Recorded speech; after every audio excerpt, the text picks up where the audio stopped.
What up, y'all? Texas Roots and Fruits here. We got another video. Sorry I didn't put one up last week with all the Thanksgiving stuff. I was just kind of busy with family, but just wanted to get out a quick video today. It is cold, 50 degrees here in Central Texas, Zone 9A. Sorry if it's a little windy as well, but I wanted to do a video on my pineapple plants. They're in the bromeliad family. Just so you guys know, I have 4 right now. So on the right here, I have my Florida Special, so you can see it's pretty big. And on the left, we got a Sugarloaf. And then I got 2 over here as well. So same thing. Right is my Florida Special, and left is Sugarloaf. So I kind of just wanted to talk to you guys real quick and about the soil and watering and kind of just a little bit of background on pineapples in case you guys didn't know. First, we'll start with the soil. So for all 4 of these, I did a sandy loam soil. So basically 1/3 sand, like playground sand. I actually have a bag over here I can show you guys just real quick. So just regular degular sand, nothing special. So 1/3 sand, 1/3 compost, and 1/3 sphagnum peat moss. So that's what I did. You can also use 1/3 sand, topsoil, and sphagnum peat moss, or you can, you throw in a little compost though, but just do 1/3 of each, make sure. So it's pretty easy, and obviously mulch on top. I need to remulch these. My freaking dogs for some reason love the mulch and they freaking snack on it, so I got to keep them out of it. So just make sure you keep them mulch as well. So these guys have actually sat out during summer. They were out here all day, no shade, no nothing. They're really good. They're pretty drought tolerant. As far as watering, during the summer, I probably watered every other day. That's probably sometimes excessive depending on the heat. But, like I said, they can go without water. They're drought tolerant. So, water on the less frequent side. If you think the soil is, still wet, you don't need to do it. So just keep that in mind.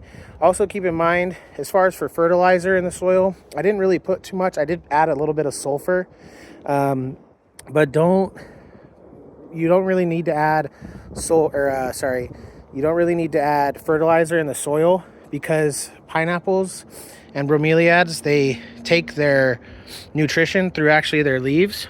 So most of the fertilizer you want to do is like a liquid foliar spray. Any of the natural ones like the seaweed kelp or whatever, that one works good. So yeah, just keep that in mind. And as far as frequency for fertilizing for the spray, just follow the bottle. I have a more in-depth chart that I keep upstairs, but I can't remember off the top of my head. But if you do it like monthly during the growing times, it should be fine. And I expect these, or at least the big ones, to fruit next year. So they're getting pretty big. The other thing I want to talk about is there's 4 different ways to basically propagate a pineapple. So when you guys start getting a fruit on your pineapple, you basically get it obviously out of the middle, right? You're going to have a big stem here and then the pineapple. So the first way that you can propagate a pineapple is from the crown. So you guys have all seen a pineapple in the store. You have the crown on top. You can cut that off, cut back a few of the bottom leaves of it. So if this was the top of the pineapple, you'd cut this off, cut back some bottom of the leaves here, and you can literally stick that in the ground and it'll start growing. Secondly, are called slips. So I've watched a lot of videos and read a lot of articles. There's definitely some different names for different articles and videos. So, you can watch 100 different videos and get 100 different answers, I swear. But basically, so the pineapple will come out. You'll have the pineapple here. Like I said, you can cut the crown off, use that, and then there's these things called slips. So you have the stem coming out of the main pineapple, and then there's the slips, and and those grow basically right under the fruit. You can basically pop those off, and you can plant those. A lot of people will, it'll sprout maybe like 3 or 4 slips, and you can pop off 3 and leave 1, and then it'll start growing your next fruit depending on your space and what you want to do with it. So that's one way. And then there's these things called hapas or I believe hapas and ratoons are the same things. Some people call them suckers too, but I've seen suckers used different ways as well. But they basically grow lower in the plant, so the hapas will grow kind of inside from here. So, and also pop those off, and you can plant those in the ground. They'll start sprouting as well. And then what I've seen a lot mostly is called suckers, and they come from actually underneath the, from the dirt itself. And the same thing, you can pop those off and pot those and they'll grow. The benefit to those, the slips especially, is depending on the size, you can usually get those to fruit next year. So, I haven't had any fruit pineapple yet from these. They're not even a year old yet. Like I said, these big ones should give me pineapples next year, but then you constantly keep replenishing because you're going to get slips and hapas and suckers and all that, so you're going to eventually start getting a consistent fruiting cycle where you're not waiting. The first couple years, if you get a pineapple, especially if you grow it from like the crown, you're probably going to be waiting 2 to 3 years to see any fruit. So you got to be patient for anything good. You got to wait a little bit, but then once you get that first one to fruit, then you're kind of good. You're kind of being like a yearly cycle to get pineapples. Like I said, I'm in zone 9A now. The map changed, Central Texas, and these have done good. I would highly recommend these if you don't want something super crazy like worrying about a mango tree, which is super hard to grow here, and I'm growing them, but we'll see how it goes. But I think as far as like a tropical type of fruit, I think pineapples are super easy. They're pretty low maintenance. Like I said, drought tolerant, so that's obviously good for Texas. As you can see here, if you look closely, you can kind of see this red tinge on some of these. I've done some research. Some of it says lack of water. This is the thing, you look up these, you Google stuff, you watch videos, and the same thing might be 3 different answers. So you kind of have to experiment and kind of go off your better judgment and figure out what it really is. Because I've seen the red can mean lack of nutrients, which I don't think that is here. This still has pretty fresh compost, and there is some, I sprayed these and fertilized these, so I think they'll be fine until next year. I'm not going to do anything right now because it's winter time anyways. So I think, me personally, I think it's from the sun here. I've read that it can also be a little bit of a sunburn, but as you can see, I mean, it's healthy. It's not, the leaves aren't sagging or anything. I hit up somebody that knows pineapples and I'm like, hey, what's this red stuff? And they basically said it could be, change of the weather, sun, nutrients, but they said since the leaves aren't sagging, they're still really, poking out. They're not sagging at all. It should be fine. And yeah, I'm not worried either. So just keep that in mind. If you get that red tinge, it could be a couple different things, and kind of just assess your situation and see what's best for you. And if you guys get them and it starts happening, hit me up, leave me a comment, and I'll try to help you guys out. One more thing, you guys can see I have a stake in here. So pineapples, naturally, as they get bigger, they start to lean.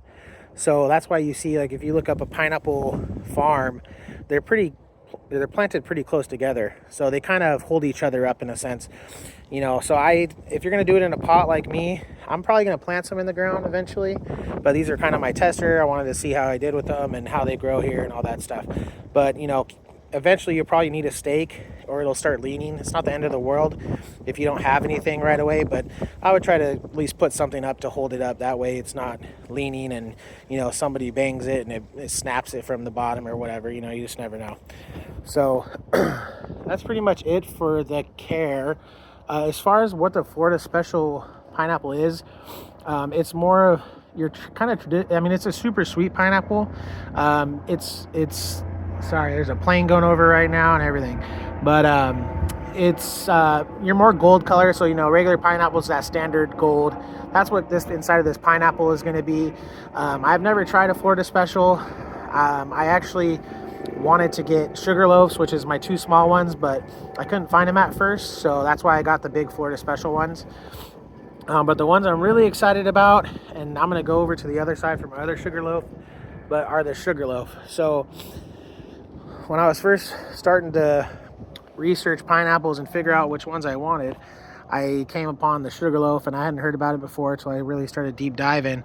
And the Sugarloaf, it comes from Hawaii, I believe Kona or Kauai, one of the two. I believe they grow them in both, but it's native to one of the two. Anyways, this is a white flesh pineapple, and it's supposed to be the sweetest or one of the sweetest pineapples in the world, probably depending on who you ask. So they're pretty hard to find. It took me a while to find some pups, and like I said, I got these from a nursery online, but you know, I guess they could have been yanking my chain, so I guess time will tell. But these are really cool pineapples. Like I said, you don't really see white flesh pineapples, and when they fruit, you don't want to wait as long for like these compared to the Florida specials. You kind of pick them a little bit green, like they're starting to get a little bit of yellow, but mostly still green, because these can over ripen if you leave them on too long, and they'll still taste good, but you know, they'll just be overripe and they won't be as good. But I'm really excited. When I got these though, the pup was probably, I mean, it was like smaller than like a top of a pineapple. So it was probably, if you look here, it was probably like this big from the ground. So they've grown a lot. They're doing really good. These probably have another, probably, you know, year or two, I would guess, just by the size differences. I have seen some people's pineapples, and maybe they're different varieties. You know, I don't know everything yet about them, that, you know, are this size and they're getting a little fruit. So, you know, I'm not sure the difference of, you know, why these ones or this one over here is so big, hasn't fruited yet. But I think, like I said, next year it's gonna fruit. So yeah, be watching out for videos when I start getting the pineapples, and especially the Sugarloaf. And once I start getting a good amount of pups and, you know, my own, if you guys are interested, and this is actually, you know, a Sugarloaf, and I'll definitely be willing to, you know, give some out if you guys need some. But that's going to be a while, because obviously I only have 4 right now, so it's kind of like a multiplier thing, just like bananas. Same kind of deal. I bought one, and now I got a couple on the bottom, and I got another one already repotted. So, you know, they multiply. It just takes a second, and then once, probably like 2 years in, you're going to have, you know, probably too much to handle them, unless you got a big yard or lots of time. So just real quick, this is my other Florida special. This one doesn't look as pretty as the other one, right? Look how this one's nice, really nice looking. But mainly, the main reason why this one looks more pitiful is because my freaking dogs, they, for whatever reason, when they're eating, they eat out of this one a lot, the freaking mulch, and they're always banging the leaves, and so they're always knocking them off and bending them. So I keep cutting them off. So you can see I've cut off a bunch. It's not a big deal. It's still fine. It just doesn't look as appealing to the eye. So I got to cut some of these back, but you know, you can see the new growth. New growth is fine. So this one's definitely a little bit behind of the other big pineapple I got, or the Florida special, but no, it's still doing good, and it has a lot more red tinge. So I think this one, as the sun travels here, kind of, this is the direction it travels, so I think this one's in more sun than the other one. So it's, I think, kind of, you know, I really do think that's the reason why I got the red tinge, is just from the sun. But it's fine, they'll recover, and the new ones, you can see the new ones don't have any red. So that's about it, guys, for the pineapples. Like I said, if you guys are going to plant these in ground, I would highly recommend planting them, you know, relatively close, just so they kind of have each other to lean on. And but they're really good here. I would recommend something easy if you want a tropical type fruit that you don't want to put in a ton of effort and a ton of time and worry about all the time. These are what I'd recommend. Low maintenance. Like I said, I haven't really paid attention as far as, you know, keeping them. I keep them watered, but it's not something where if you don't water it one day or a couple days, it's going to die on you if you have high heat. You know what I mean? So in that regards, I think it's easy. So yeah. Oh, also, I forgot, the cold hardiness are pretty good. I think it's about down to 30. So I've already gotten temperatures here in the high 30s. I'd say 38, 39. and haven't had any issues. You can tell they're still doing good. I've also seen a video of this guy. He just mulches the heck out of his pineapple plants, and he said they've taken below 32. I'm not going to try that yet just because I only have 4, and I don't want to risk it. But once I get a couple more, I'm going to do some experiments and kind of see what lives, what dies, and kind of leave one out, and the elements, and just kind of see what happens, just for experiment purposes. But yeah, so this year, if it gets below 32, I'm going to bring them in just for that day and then bring them back outside. We're supposed to be getting some, I believe, like 37 to 34 degree temperature next week. I'm not too worried.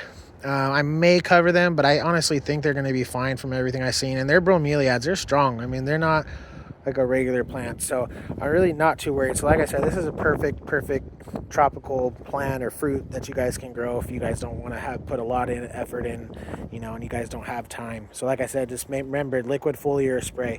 They take in nutrients through their leaves. But that's it, guys. I hope you enjoyed the video. A little longer than I expected. But if you guys like this video, please like, share, and subscribe. Definitely helps me out. You guys have a good day and good Christmas. It's almost here, guys. So have a good one with your family. We'll talk to you later. Texas Roots and Fruits out.